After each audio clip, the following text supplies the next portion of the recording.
Hello everyone, स्वागत है आप सभी का पीके क्लास चैनल में। आज हम पढ़ेंगे प्रश्नावली 2.2। इसका पहला प्रश्न है, निम्न द्विघात बहुपद के शून्य ज्ञात कीजिए और शून्य को तथा गुणांकों के बीच में संबंध की सत्यता की जांच कीजिए। तो इसका पहला क्वेश्चन है x square minus 2x plus minus 8। तो सबसे पहले हम इस बहुपद को px के बराबर लिखेंगे। px बराबर, देखो यहाँ पर चर राशि x है तो हम x के बराबर लिखेंगे, अगर चर राशि y है तो y के बराबर लिखेंगे। px बराबर x square minus 2x minus 8। अब इसके हम करेंगे अभाज्य गुणनखंड। तो इनका अभाज्य गुणनखंड क्या होते हैं? px बराबर एक्स स्क्वायर, इस माइनस के दो को देखो, इस x की गुणा में कुछ नहीं है मतलब एक है, एक इंटू c का मान क्या, माइनस का 8 है। क्या है? माइनस का 8। यानी हम एक को माइनस को 8 से गुणा करेंगे तो माइनस का 8 आएगा। और यहाँ पर x की गुणांक में क्या है? माइनस का 2 है। x की गुणांक में क्या है? माइनस का 2। तो माइनस के 2 को जोड़ना और घटाने पर ऐसी क्या संख्या है जो माइनस का 2 आए, और ऐसी संख्या बतानी है जिसमें जोड़ने और घटाने पर माइनस का 2 आए और गुणा करने पर माइनस का 8 आए। तो अगर मैं 2 में से 4 घटाता हूं, 2 में से 4 घटाऊंगा तो क्या आएगा? माइनस का 2 आएगा, क्योंकि माइनस की संख्या बड़ी है तो माइनस का 2 आएगा। और 2 को मैं 4 से गुणा करूंगा तो 8 आएगा, और माइनस का है तो माइनस का 8 आ जाएगा। तो इस माइनस के 2 के टुकड़े क्या है? 2 और माइनस के 4, और इसके गुणा में x है तो इसके x कर देंगे, यानी इधर भी x आ जाएगा, इधर भी क्या आ जाएगा? x। तो इस माइनस के 2x की जगह हम लिखेंगे 2x माइनस 4x। ये 2x प्लस का है तो प्लस का 2x माइनस 4x, और माइनस का 8 का सेम लिख देंगे बराबर। अब px बराबर x स्क्वायर, देखो इन दोनों पदों में क्या कॉमन आ रहा है? x कॉमन आ रहा है। इधर हम x कॉमन ले लेंगे, प्लस ये x कॉमन ले लिया, इधर क्या बच गया? 2। इन दोनों में देखो इधर भी माइनस है, इधर भी माइनस है, एक तो माइनस कॉमन आ रहा है, और इधर 4 है, 8 में भी 4 का भाग जाता है तो 4 कॉमन आ रहा है। तो अब 4 बाहर ले लिया, माइनस भी बाहर ले लिया, क्या बचा पीछे? x बच गया। फिर ये माइनस का बाहर ले लिया तो अंदर हो गया प्लस, और इस 8 में इस 4 का भाग देंगे तो 2 बार जाता है, यानी x प्लस क्या आ जाएगा? 2। अब देखो ये वाला पद और ये वाला पद समान आ रहा है। अगर ये दोनों पद समान नहीं आ रहे हैं तो हमारे जो अभाज्य गुणनखंड किए हमने, ये जो टुकड़े किए हैं ये गलत है। अगर ये सही तभी होगा जब ये दोनों मान समान आ रहे हैं, और ये दो मान समान ही आएंगे, अन्यथा गलत होंगे। तो x प्लस 2 और x माइनस 2 इसके क्या? 2 अभाज्य गुणनखंड है। तो यहाँ पर ये दोनों समान पद है तो कॉमन ले लेंगे, x प्लस 2 ये कॉमन ले लेंगे। अंदर इधर क्या बचेगा? एक तो x और एक बचेगा माइनस का 4, ये इसका अंदर बच जाएगा। अब देखो हमें क्या निकालना है? इसमें शून्य निकालना है, बहुपदों के शून्य ज्ञात करने हैं। तो शून्य ज्ञात करने के लिए हम px का मान किसके बराबर रखते हैं? 0 के बराबर। ये 9th क्लास में पढ़ चुके हैं कि px मतलब शून्य ज्ञात करने के लिए हम बहुपद को शून्य के बराबर 0 के बराबर रखते हैं, शून्य के बराबर। तो यहाँ पर px,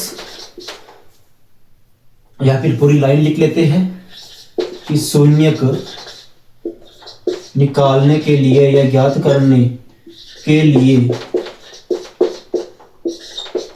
px बराबर 0, px बराबर 0 रखने पर, तो px बराबर क्या रखेंगे? 0 रखेंगे।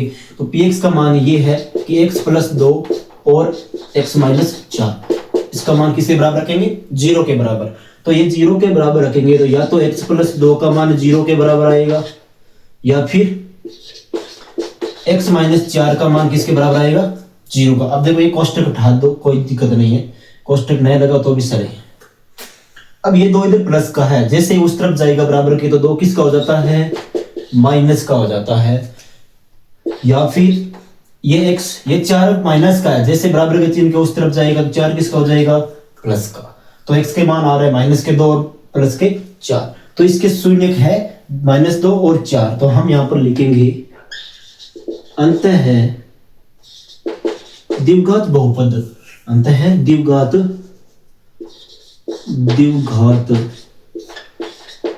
बहुपद px नहीं लिखेंगे, अंतः द्विघात बहुपद px का मान जो है हमें दे रखा है कि x square minus 2x minus 8 के शून्य माइनस के 2 व 4 है। शून्य क्या है? माइनस के 2 वे 4 है। इतना ये कंप्लीट हो गया। अब हमें क्या करनी है, और शून्यकों तथा गुणकों के बीच के संबंध की सत्यता की जांच करनी है। तो इनकी जांच और करनी है। जांच करने के लिए क्या करना है, हम इन शून्यकों को, ये हमारे पास दो शून्यक आ रही है माइनस के 2 और 4, इनको हम कुछ मान लेंगे। जैसे माना एल्फा बराबर हम क्या मान लेंगे, एल्फा बराबर हम मान लेंगे माइनस का 2 व एक बीटा, इस बीटा बराबर मान लेंगे 4। यानी पहला शून्यक मान लेंगे एल्फा, दूसरा शून्यक मान लेंगे बीटा। हर क्वेश्चन में, इस 2 पॉइंट में जितने भी क्वेश्चन है, सब में एक को एल्फा मानना है, दूसरे को बीटा मानना है। 2 ही शून्यक आएंगे क्योंकि द्विघात समीकरण है। अगर 2 घात की समीकरण है तो शून्यक 2 आएंगे, 3 घात की है तो शून्यक 3 आएंगे। यहाँ पर हमारे पास द्विघात समीकरण की बात हो रही है। अब हम लिखेंगे द्विघात समीकरण का, द्विघात समीकरण का व्यापक हल। अब द्विघात समीकरण का व्यापक हल क्या होता है, ये भी आप याद करना होता है। ax² plus bx plus c बराबर, इतना ही ठीक है, ax plus b plus c, ये हो गया द्विघात समीकरण का व्यापक हल। इसको हम समीकरण नंबर 2 दे देंगे, और ये जो है इसको हम समीकरण नंबर बना देंगे 1। अब हम समीकरण 1 और इस 2 की, ये जो समीकरण 1 है इसकी और इस समीकरण 2 की क्या करेंगे, तुलना करेंगे। तो समीकरण 1 व 2 की तुलना करने पर समीकरण 1 व समीकरण 2 की तुलना करने पर देखो, समीकरण 1 व 2 की तुलना क्यों करेंगे, तुलना करते कैसे, पहला तो ये देखो यहाँ पर x स्क्वायर की गुणा में क्या है, a है, और इधर x की गुणा में क्या है, कुछ भी नहीं है। इसका मतलब कुछ ना कुछ तो है, 1 होगा ही होगा, यानी a का मान क्या आ जाएगा, 1। इसी प्रकार यहाँ पर x की गुणा में क्या है, b, इधर x की गुणा में क्या है, 2, और वो भी किसका, माइनस का। तो इसका मतलब b का मान क्या आएगा, माइनस का 2। फिर है c, और इधर c की जगह है माइनस का 8, यानी 8 है और माइनस का है तो माइनस का 8। यानी b का मान आ गया, a का मान आ गया 1, b का मान आ गया माइनस का 2 और c का मान आ गया माइनस का 8। हमारे पास a b c का मान ज्ञात करने के लिए हमें एक समीकरण 1 और ये द्विघात समीकरण का व्यापक हल, इस समीकरण 2 की तुलना करेंगे। अब देखो ये a और b c के मान कैसे, कहां पर काम आएंगे वो भी बताना जरूरी है। तो देखो यहाँ पर हम सबसे पहले हमें क्या करना है, शून्यकों का तथा गुणांकों के बीच संबंध। तो 1 नंबर होता है शून्यकों का योग, शून्यकों का योग, और जिसको हम एल्फा प्लस बीटा, यानी हमारे पास शून्य क्या आए थे, 2 शून्य आए थे, एक को हमने एल्फा माना, दूसरे को क्या माना, बीटा। इनका योग करना है, यानी एल्फा और बीटा को योग या मतलब जोड़ेंगे। तो जोड़ने पर हमारे पास क्या आता है, इसका ये सूत्र है कि माइनस का b बटा a के बराबर आना चाहिए। क्या आना चाहिए, माइनस के b बटा a के बराबर आना चाहिए। अब यहाँ पर एल्फा का मान रख देते हैं, एल्फा का मान तो है माइनस का 2 प्लस बीटा का मान है 4 बराबर माइनस, अब b का मान इधर कितना है, माइनस का 2 है, बटा a का मान कितना है, 1 है। तो यहाँ पर 4 में से 2 घटाएंगे तो क्या आएगा, 2 बराबर, अब इस ये माइनस क्या है, ये माइनस क्या, माइनस को माइनस से गुणा करेंगे तो प्लस का 2, और प्लस इस 2 में 1 का भाग देंगे तो क्या आएगा, 2 ही आएगा। तो हम 2 में 1 का भाग देंगे तो 2, यानी यहाँ पर दोनों मान बराबर आ रहे हैं, LHS और RHS, लेफ्ट हैंड और राइट हैंड साइड दोनों बराबर आ रही है। तो ये शून्यकों का योग की सत्यापना हो गई। अब हम करेंगे शून्यकों का गुणनफल, शून्यकों का गुणनफल। तो शून्यकों का गुणनफल क्या होता है, गुणनफल का मतलब गुणा करना, यानी एल्फा और बीटा इनको हम क्या कर देंगे, गुणा कर देंगे, और ये जो है वो किसके बराबर होता है, c बटा a के बराबर होता है। ये सूत्र आपको याद करना पड़ेगा, ये भी सूत्र आपको याद रखना पड़ेगा। तो एल्फा का गुणनफल का सूत्र होता है एल्फा इंटू बीटा बराबर c बटा a। तो एल्फा का मान हमारे पास कितना है, माइनस का 2, माइनस का 2, और बीटा का मान हमारे पास है 4 बराबर c का मान हमारे पास है माइनस का 8 बटा a का मान हमारे पास कितना है, 1। तो 4 को मैं 2 से गुणा करूंगा तो 8 आएगा, लेकिन माइनस का है तो माइनस का 8 बराबर अगर 8 में मैं 1 का भाग दूंगा तो क्या आएगा, 8 ही आएगा, लेकिन माइनस का है तो माइनस का 8 आएगा। तो अब हम पढ़ेंगे पहले का तीसरा पॉइंट कि 6x² माइनस 3 माइनस 7x। पहले तो इसको हम थोड़ा सा सरल कर लेते हैं, ये x वाला इधर लेके आते हैं, माइनस 3 वाला लास्ट में लिखते हैं। तो यानी 6x² माइनस 7x माइनस 3, इसको हम समीकरण नंबर बना देंगे 1, फिर आगे बात बनाना पड़ेगा। अब देखो यहाँ पर मैंने ये क्यों लिखा, देखो पहले कितनी घात है 2, 2 के बाद में कौन सी घात वाला लिखेंगे 1, 1 के बाद में जिसमें कोई घात ही नहीं है, मतलब कोई x वाला पद है ही नहीं, तो इसको लाइन से लिखना पड़ता है। ये होती है द्विघात समीकरण का क्रम होता है ये।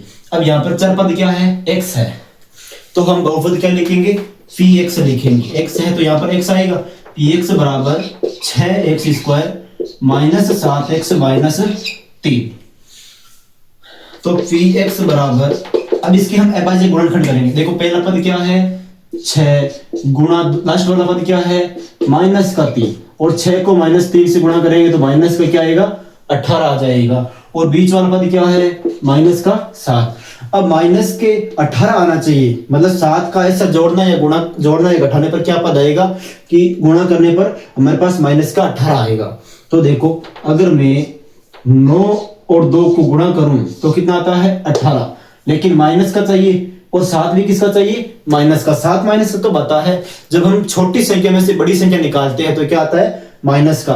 तो ये छोटी संख्या, इसमें से अगर मैंने 9 निकाल दिया तो 2 में से 9 निकालेंगे तो क्या आएगा माइनस का 7, और 9 को 2 से गुणा करेंगे 18, और ये माइनस का तो माइनस का 18 आ जाएगा। तो यहां पर देखो 6x² माइनस, देखो इसको यहां पर x आएगा तो यहां पर भी x आ जाएगा, यहां पर क्या आ जाएगा x आ जाएगा। तो यहां पर 9x और ये प्लस का है तो प्लस का 2x और माइनस क्या आ जाएगा 3। ठीक है, तो यहां पर देखो px बराबर, अब देखो इसमें क्या कॉमन आ रहा है, एक तो x कॉमन आ रहा है, ठीक है, और एक और पद कॉमन आ रहा है और वो है 3। देखो 6 में भी 3 का भाग जाता है, 9 में भी क्या जाता है 3 का भाग जाता है। तो यहाँ पर हमारे पास एक तो 3 आ रहा है और एक कॉमन आ रहा है x।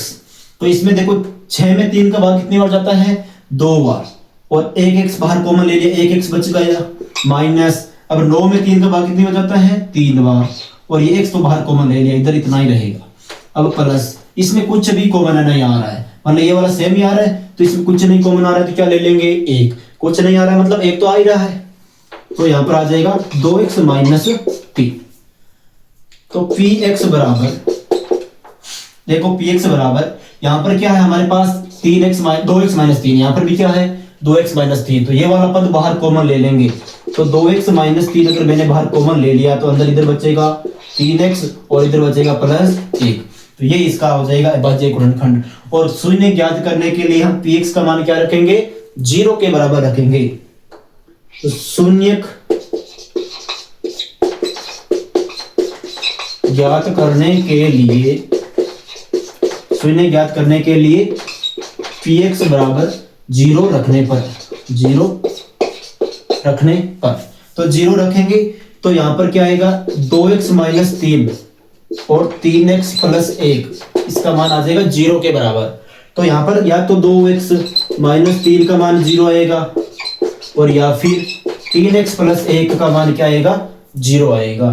तो अब देखो यहाँ पर ये 3 प्लस का माइनस का है, इधर जाएगा तो प्लस का हो जाएगा, यानी 2x बराबर क्या आ जाएगा प्लस का 3, और यहाँ पर देखो 3x, अब ये एक इधर प्लस का है, इधर आएगा तो एक किसका हो जाएगा माइनस का हो जाएगा। अब ये इधर 2 गुणा में है x के, इधर आएगा तो भाग में चला जाएगा, यानी x बराबर 3/2 आ जाएगा, या फिर ये 3 इसके गुणा में इधर आएगा तो भाग में चला जाएगा, यानी x का मान आ जाएगा माइनस का 1/3। तो इसके दो शून्य आ जाएंगे 3/2 और माइनस का 1/3। तो यहां पर हम लिखेंगे अंतः द्विघात बहुपद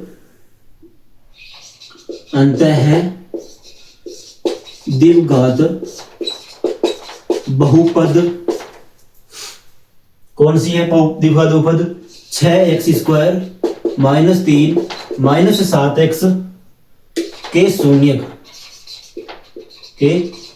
है, वो क्या है माइनस के 1/3 व 3/2 है।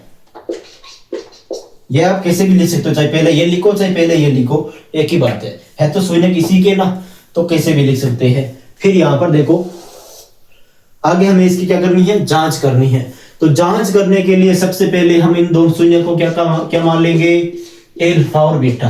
पहले को एल्फा मान लेते, देखो माइनस के 1/3 को मान लिया मैंने एल्फा, व बीटा को हम क्या मान लेंगे 3/2। यहां पर भी आप एल्फा बीटा किसी को भी मान सकते हो, चाहे इसको एल्फा मानो चाहे इसको मानो, चाहे इसको बीटा मानो चाहे इसको बीटा मानो, जो आपको अच्छा लगे, ठीक है। फिर दूसरी कंडीशन है कि द्विघात समीकरण का व्यापक हल, द्विघात समीकरण का व्यापक हल, और द्विघात समीकरण का व्यापक हल होता है ax² + bx + c। ये समीकरण नंबर क्या हो जाएगी 2। फिर समीकरण इस 1 की और इस समीकरण 2 की हम क्या करेंगे, तुलना करेंगे। तो समीकरण 1 व समीकरण 2 की तुलना करने पर, तो तुलना करेंगे, तो तुलना करने पर क्या आएगा हमारे पास, a का मान, देखो इधर x की गुणा में a है और यहाँ पर x² गुणा में a है, तो इधर x² के गुणा में क्या है 6 है, यानी a की जगह क्या है 6। फिर b, तो इधर x की गुणा में b है, तो इधर x की गुणा में क्या है -7, यानी b का मान जो आएगा वो क्या आएगा -7। और c का मान, देखो इधर c की जगह क्या है -3 है, तो c का मान क्या आएगा -3। तो हमारे पास a b c के मान क्या हो गए। अब हम निकालेंगे शून्यकों का योग। सबसे पहले शून्यकों का योग, और शून्यकों का योग यानी ये एल्फा और बीटा दो शून्य के, इनका जोड़ देंगे, एल्फा प्लस बीटा बराबर, इसका सूत्र होता है -b/a, ठीक है। तो यहाँ पर एल्फा का मान है -1/3 प्लस बीटा का मान हमने रखा है 3/2 बराबर, और b का मान हमारे पास देखो माइनस तो पहले से है, b का मान कितना आया -7, तो -7 रख देंगे, और बट्टा में a का मान कितना है 6, तो 6 रख देंगे। अब देखो इनको हम सरल कर लेते हैं, देखो दो पद है तो हम इसको सीधा सरल कर लेते हैं। अगर -1 को 2 से गुणा करेंगे, इसे 3 से गुणा करके कर लेंगे, तो -1 को 2 से करेंगे तो -2 आएगा, फिर +3 को 3 से करेंगे तो प्लस का कितना आएगा 9, और 2 को 3 से 3 को 2 से करेंगे तो क्या आएगा 6, यानी गुणा करना है बराबर। इस माइनस को इस माइनस से गुणा करूंगा तो क्या आएगा प्लस, और ये प्लस का 7 बट्टा क्या आ जाएगा 6। अब ये 9 में से अगर मैं 2 निकालूंगा, मतलब प्लस का 9, प्लस वाले से क्या बढ़िया तो प्लस का आएगा, तो 9 में से 2 निकालेंगे कितना आएगा 7/6 बराबर 7/6, यानी ये मान बराबर आ रहे हैं लेफ्ट और राइट साइड दोनों। तो ये शून्यकों के योग की क्या हो गई जांच। फिर हम करेंगे शून्यकों के गुणनफल, शून्यकों का गुणनफल। तो शून्यकों का गुणनफल क्या होता है, एल्फा डॉट बीटा बराबर c बट्टा क्या होता है a होता है। गुणनफल यानी एल्फा और बीटा की गुणा करेंगे। तो यहाँ पर एल्फा का जो मान है वो है -1/3, बीटा का जो मान है वो है 3/2 बराबर c का मान हमारे पास कितना है -3 बट्टा a का मान कितना है 6 है, तो 6 रख दिया। अब मैं इस 1 को इस 3 से गुणा करूंगा तो क्या आएगा 3, लेकिन ये माइनस का है तो माइनस का, और 3 को मैं 2 से गुणा करूंगा तो क्या आएगा 6 बराबर, इधर भी क्या है -3/6 है। देखो हम इस पद को काट भी सकते हैं, यानी 3 के पार्टे से कट रहा है, 3 एकम माइनस का आ जाएगा, 3 एकम 3 और 3 दूना 6, यहाँ पर भी माइनस का 3 एकम 3 और 3 दूना 6, यानी दोनों तरफ माइनस का 1/2 माइनस का 1/2 आ रहा है। पहले का है 4 नंबर कि 4u² + 8u, तो पहला भी इसको बहुपद के बराबर लिखते हैं, बहुपद। अब यहाँ पर u है अचर राशि तो u लिखेंगे, तो pu बराबर आ जाएगा 4u, हम 4 वो लिख लेते हैं 4u इसको + 8u, ठीक है। और ये इसको हम समीकरण नंबर 1 मान लेते हैं। तो अब देखो यहाँ पर इन दोनों में क्या कॉमन आ रहा है 4u, इन दोनों में आ रहा है एक तो 4, मतलब 8 में भी 4 का भाग जाता है तो 4 कॉमन आ रहा है, और इधर भी u² है इधर भी u है, यानी u भी कॉमन आ रहा है। तो मैंने 4 भी बाहर कॉमन ले लिया, u भी ले लिया, तो क्या बच गया सिर्फ u बच गया, प्लस इधर u बाहर कॉमन ले लिया, 4 बाहर कॉमन लिया, 8 में इस 4 का भाग देंगे 8 में तो कितने बार जाता है 2, तो u + 2 क्या बच जाएगा इसके अंदर बच जाएगा। अब हम शून्य ज्ञात करने के लिए क्या रखते हैं, इसका बहुपद का मान 0 के बराबर। तो यहां पर हम लिखेंगे कि शून्य ज्ञात करने के लिए PU बराबर 0 रखने पर। देखो यहां पर आपको वो टुकड़े करने की जरूरत नहीं है, क्योंकि इसमें पद कितने हैं, 2 ही है, तो इसमें कॉमन आ रहा है। अगर हमारे पास एक अचर राशि और होती ना तब हम टुकड़े करते हैं, यहाँ पर टुकड़े करने की कोई जरूरत नहीं है, बहुत सरल प्रश्न है ये, इसमें टुकड़े बहुत सरल हो जाएंगे। तो यहाँ पर 4u कोष्टक u प्लस 2 बराबर क्या आ जाएगा, 0। अब देखो या तो 4u का मान क्या आएगा, 0 के बराबर, या फिर इस u प्लस 2 का मान क्या आएगा, 0 के बराबर। तो ये 4 गुणा में जैसे इधर आएगा तो क्या आ जाएगा, भाग में। अगर हम 0 में 4 का भाग देंगे तो क्या आएगा, 0 ही आएगा। मतलब 0 में किसी भी संख्या का भाग देंगे तो हमेशा क्या आता है, 0। यानी पहला शून्य का आ जाएगा 0 और दूसरा आ जाएगा, देखो ये 2 प्लस का इधर आएगा तो माइनस का, यानी u बराबर आ जाएगा माइनस का 2। तो एक शून्य का आएगा 0, दूसरा आ जाएगा माइनस का 2। तो हमारे पास 2 प्रकार के शून्य प्राप्त होते हैं, 0 और माइनस के 2। तो लिखेंगे द्विघात बहुपद अंतः नहीं होता, अतः होता ना, अतः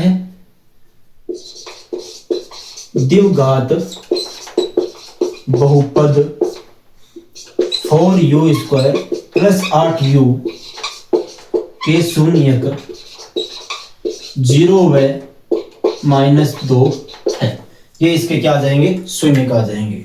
फिर वो सेम ही बात है, हमें करनी है जांच, और जांच करने के लिए हम इन दोनों शून्यकों को क्या मान लेंगे, एल्फा और बीटा।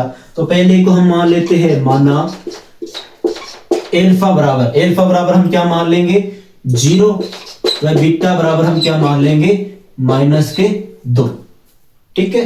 अब यहां पर देखो, इधर लिखते हैं, इसमें देखो ये माइनस वाला हम एल्फा मान लेते हैं, सरल रहेगा, और बीटा वाला हम 0 वाला बीटा मान लेते हैं, -2 और 0। क्योंकि यहां पर हम आगे करेंगे तो माइनस वाला माइनस को माइनस से गुणा करेंगे, प्लस करेंगे, तो इससे अच्छा इस माइनस वाले को आगे ही रख लेते हैं। तो माइनस वाले पद को एल्फा मान लेते हैं, इसको 0 बीटा मान लेते हैं 0। फिर होती है द्विघात समीकरण की व्यापक हल, द्विघात समीकरण का व्यापक हल। और द्विघात समीकरण का व्यापक हल होता है, देखो यहां पर चर राशि u है तो हम u लिखेंगे, तो u स्क्वायर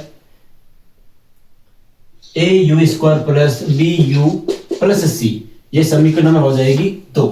तो यहां पर देखो u स्क्वायर के गुणा में क्या है, a है, और इधर u के गुणा में क्या है, 4। यानी पहले हम तुलना लिखेंगे, वो लिखेंगे ना लाइन, समीकरण 1 व समीकरण 2 की तुलना करने पर, 2 की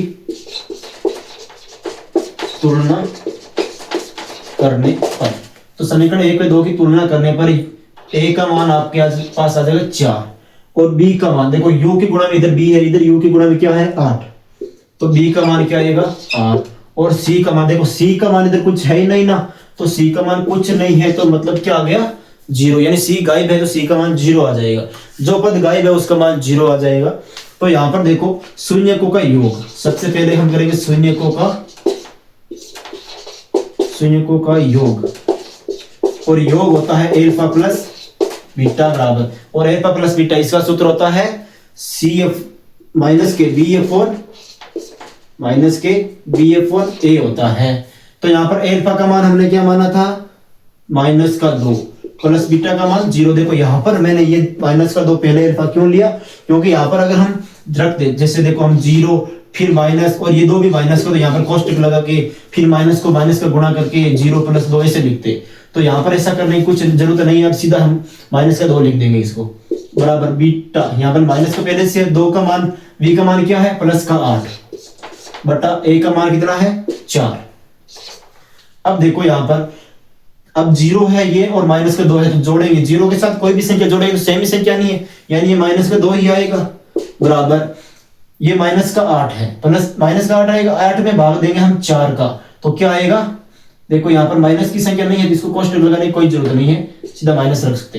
तो 8 में 4 का भाग देने में क्या आता है 2, और ये माइनस का है तो -2, यानी -2 बराबर -2 आ रहा है, यानी योग की जांच क्या हो गई, बड़ा सही होगी। देखो इसमें LHS और RHS दोनों साइड समान आ रही है, तो ये योग की जांच होगी, शून्यक के योग की।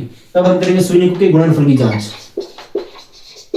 शून्यकों के गुणनफल, तो शून्यकों के गुणनफल होता है एल्फा बीटा। क्या होता है? एल्फा गुणा बीटा बराबर CF/A। ये होती है शून्यकों के गुणनफल, यानी गुणनफल यानी दोनों की गुणा करेंगे। तो एल्फा का मान हमारे पास था -2, इसको कोष्टक में लिखेंगे, और बीटा का मान भी क्या था 0 बराबर C का मान हमारे पास क्या है 0, तो 0 आ जाएगा। लेकिन A का मान हमारे पास है 4, तो 4 आ जाएगा। आप बताओ मुझे 0 को कोई भी संख्या से गुणा करेंगे तो क्या आएगा? 0 ही आना है। तो यहाँ पर 0 को मैं -2 से गुणा करूंगा तो 0 ही आएगा। और 0 में अगर हम किसी संख्या का भाग दे, 0 में अगर हम 4 का भाग दे तो भी क्या आएगा? 0 ही आएगा। तो 0 में 4 का भाग देंगे तो भी 0। पहले का 5वां t² - 15। तो पहले तो हम इस समीकरण को मान लेते हैं 1। अब यहाँ पर पद क्या है? t है, तो यानी t बराबर क्या आ जाएगा? t² - 15।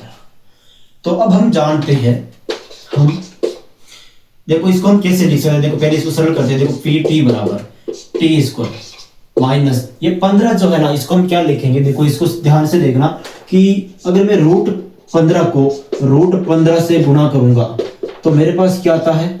15 ही आता है। क्या आएगा? √15 को √15 से गुणा करेंगे तो 15 आता है। मतलब रूट को रूट से गुणा करते हैं, रूट हट जाता है और जो संख्या होती है वो आ जाती है। तो यहाँ पर रूट का गुणा करते हैं, तो यानी 1 1 2 संख्या है, तो √15, ये जो √15 है इसकी पावर कितनी हो जाएगी? 2।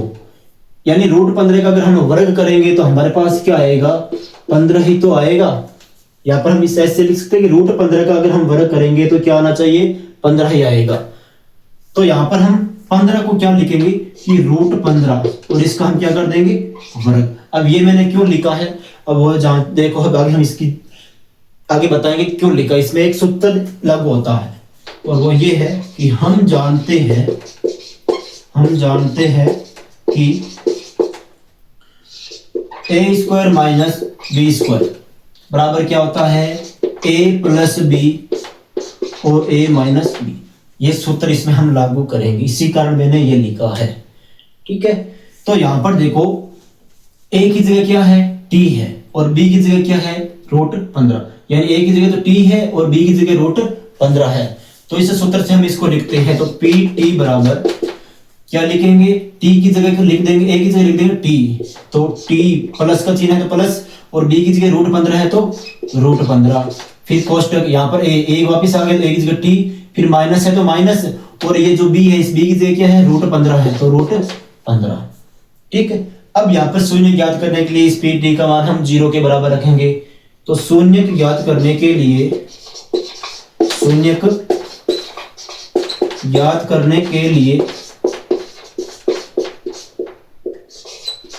pt बराबर 0 रखने पर इसका मान हम 0 रखेंगे।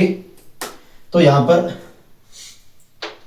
t + √15 और t - √15, इसका मान क्या आएगा? 0 आ जाएगा, इसका मान 0 के बराबर।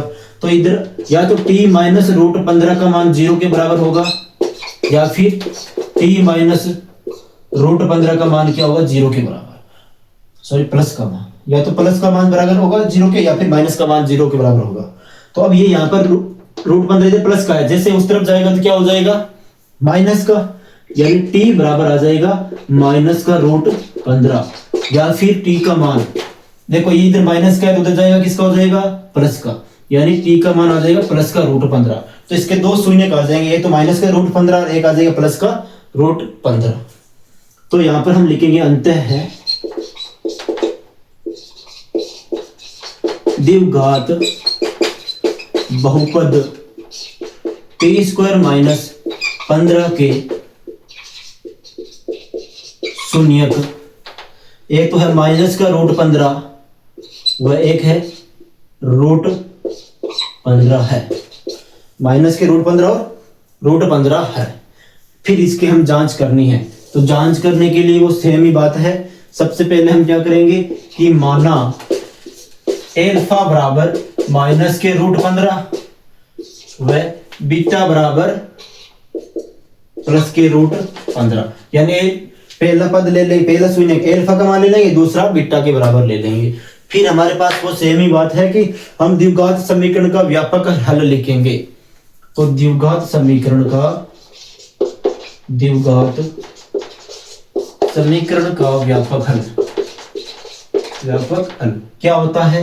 देखो यहाँ पर अचर पद क्या है, चर पद क्या है, टी है, यानी चर राशि टी है तो A T square plus B T plus C, ये हम समीकरण मान लेंगे 2 और वो 1। अब समीकरण इस 1 और इस 2 की दोनों की हम क्या करेंगे, तुलना करेंगे।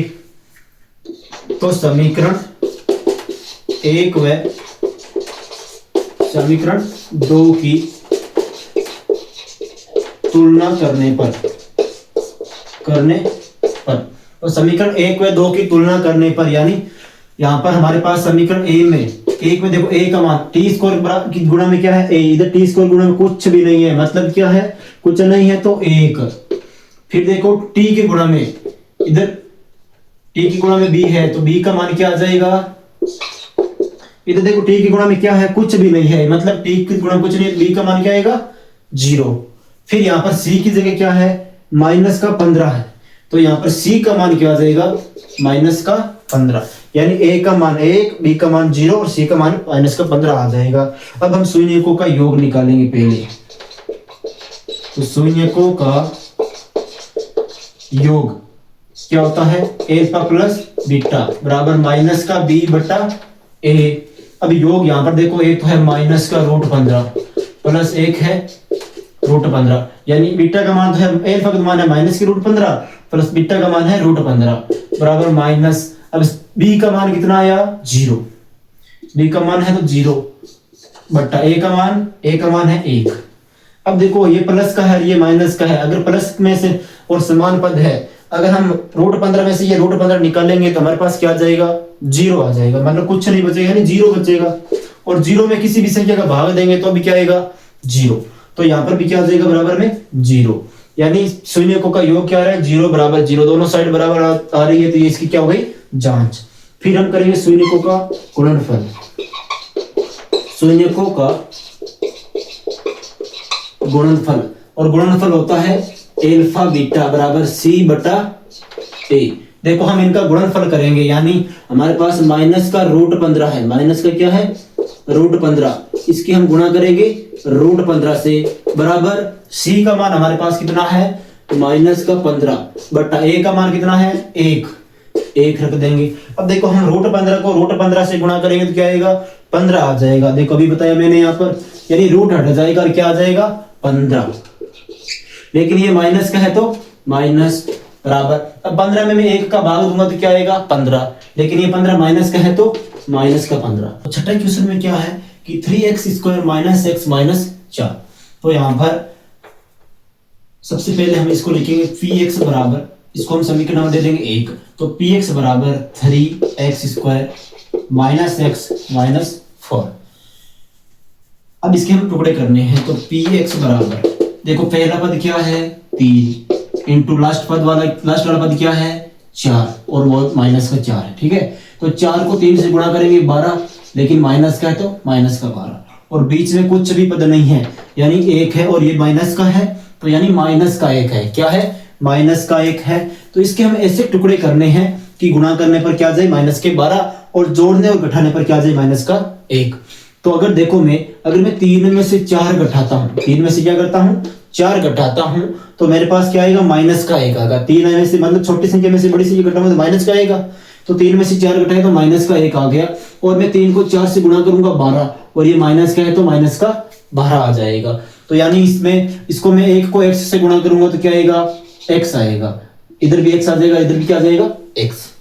तो यहाँ पर इसके टुकड़े हो जाएंगे। देखो पहले तो 3x इसको सेम ही रखेगा, तो इस माइनस का x की जगह हम क्या लिखेंगे प्लस का 3x है और माइनस का 4x और -4। अब 3x बराबर, देखो इन दोनों पदों में क्या को बना रहा है, एक तो 3 को बना रहा है और एक क्या को बना रहा है x। देखो इधर भी 3 है, इधर भी 3 है और एक x को बना रहा है, इधर 3 कॉमन ले लिया इधर, और एक 2x² है, मतलब एक x बाहर ले लेंगे तो क्या बचेगा इधर x बच जाएगा। फिर यहाँ पर प्लस, यहाँ पर ये 3x पूरा ही बाहर कॉमन ले लिया, कुछ नहीं है तो मतलब क्या बचेगा 1 बचेगा। फिर इधर देखो दोनों में माइनस है तो माइनस कॉमन ले लेंगे, और दोनों में 4 है तो क्या कॉमन ले लेंगे 4। तो ये भी माइनस का था, ये माइनस का बाहर ले लिया तो माइनस का 4 बाहर ले लिया तो अंदर क्या बचेगा प्लस का x, और ये माइनस का था माइनस बाहर ले लिया तो अंदर प्लस का हो गया, और 4 बाहर कॉमन ले लिया, कुछ नहीं बच रहा है, यानी 1 बच रहा है, 1 बच गया। अब देखो ये वाला पद और ये वाला पद क्या है, समान है, तो px बराबर हम x प्लस 1 को क्या कर लेंगे, कॉमन ले लेंगे, तो इधर क्या बच रहा है 3x, और इधर क्या बच रहा है माइनस का 4। अब हम शून्य ज्ञात करने के लिए px को क्या रखेंगे, शून्य के बराबर रखेंगे। शून्य ज्ञात करने के लिए, ज्ञात करने के लिए px बराबर 0 रखने पर, तो px का मान क्या रखेंगे 0 के बराबर रखेंगे, यानी x प्लस 1 बराबर कोष्टक 3x माइनस 4, इसका मान क्या रखेंगे 0 के बराबर रखेंगे। तो यहाँ पर या तो x प्लस 1 का मान 0 आएगा, या फिर 3x माइनस 4 का मान 0 आएगा, या फिर तो यहाँ पर ये 1 प्लस का इधर आएगा तो माइनस का 1, या फिर 3x बराबर ये 4 प्लस माइनस का जैसे इधर आएगा तो 4 प्लस का हो जाएगा, और ये 3 इधर गुणा में इधर आएगा तो भाग में, यानी x बराबर क्या आ जाएगा 4/3। तो इसके या तो x का मान माइनस का 1 आएगा, या फिर x का मान क्या आएगा 4/3, तो ये इसके दो गुणनखंड हो जाएंगे। तो हम लिखेंगे द्विघात समीकरण, अतः द्विघात समीकरण 3x square minus x minus 4 के शून्यक माइनस का 1 व 4/3 है, ये इसके दो क्या हो जाएंगे शून्य। फिर हमें क्या करनी है जांच, तो जांच करने के लिए हम क्या करेंगे, सबसे पहले इन दोनों शून्यकों को क्या मान लेंगे अल्फा और बीटा। तो यहां पर हम मानना अल्फा बराबर माइनस का 1 व बीटा बराबर 4/3। तो यहाँ पर अल्फा का मान माइनस का 1 मान लिया और बीटा का मान 4/3 मान लिया। फिर हम लिखेंगे द्विघात समीकरण का व्यापक हल।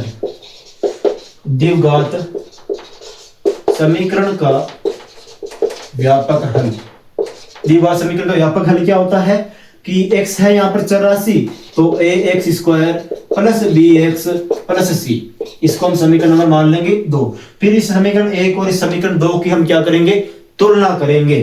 तो यहाँ पर हम लिखेंगे समीकरण 1 व समीकरण 2 की तुलना करने पर, तो तुलना करेंगे तो यहाँ पर हमारे पास a का मान क्या आएगा, देखो इधर x स्क्वायर के गुणा में a है, इधर x स्क्वायर के गुणा में क्या है 3, यानी a का मान कितना आया 3।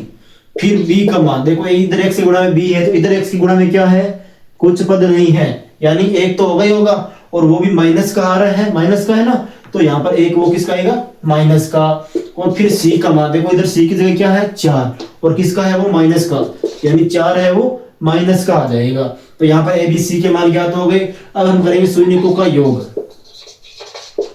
शून्यकों का योग, और शून्यकों का योग का सूत्र होता है a plus alpha plus beta बराबर माइनस के b अपॉन a होता है। तो यहाँ पर अल्फा का मान तो है -1 और बीटा का मान रखेंगे 4/3, तो माइनस का 1 प्लस 4/3 बराबर बीटा माइनस का, और बीटा का मान क्या है माइनस बी का मान सॉरी माइनस का 1 है बी का मान, और ए का मान कितना है 3। देखो इसके बट्टा में कुछ नहीं है तो हम क्या ले लेंगे 1 ले लेंगे। अगर इस माइनस के 1 को मैं 3 से गुणा करूंगा तो क्या आएगा -3, ठीक है। और यहाँ पर 4 को मैं 1 से गुणा करूंगा तो प्लस का है ये, तो बीच में प्लस का 4/1 को 3 से करेंगे गुणा तो 3 बराबर माइनस को माइनस से गुणा करेंगे तो क्या आएगा प्लस, और 1 है तो 1 प्लस का 1/3। अब ये 4 में से अगर मैं 3 घटाऊंगा तो कितना आएगा मेरे पास 1 बचेगा। अगर मैंने 4 में से 3 घटाया तो 1/3, और इधर भी क्या है 1/3, यानी LHS और RHS दोनों साइड इसमें क्या आ रही है बराबर आ रही है। फिर हम करेंगे शून्यकों का गुणनफल, शून्यकों का गुणनफल, तो गुणनफल होता है अल्फा बीटा बराबर c/a।